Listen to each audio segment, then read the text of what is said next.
So guess where we are? Antarctica.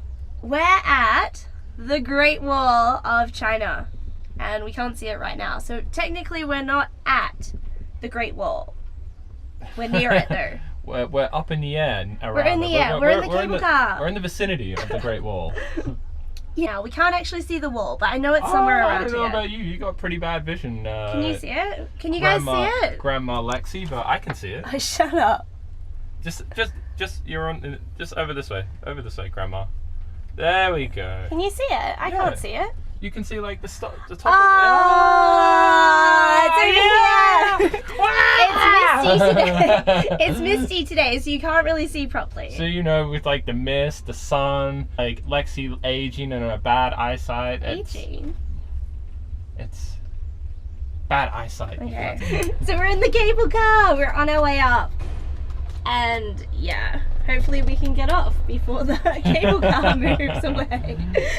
Okay, see you at the top. So we're at the top, we're just walking down the trail at the moment. Ah, the Great Wall.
German tourists who just cut the line that everyone had been waiting in for like half an hour, 40 minutes. So everyone's yelling at them. They're like, everyone's like pissed off. Lots of people were yelling at them, and they just were like, "No, we're in a hurry." So just be aware, if you were a tourist in another country, you're going to be judged for your whole country, and if not your country, you're probably your entire race. So if you are a douche, you're going to make people not like everyone who is similar to you. So please don't do that.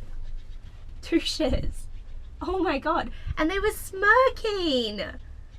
The girl was smirking. Okay. So we're also running a bit late, so hopefully we're gonna get back in time to catch our bus, but I still wouldn't have cut in line. Even if I knew I was gonna miss my bus, because I'm not a fucking douche.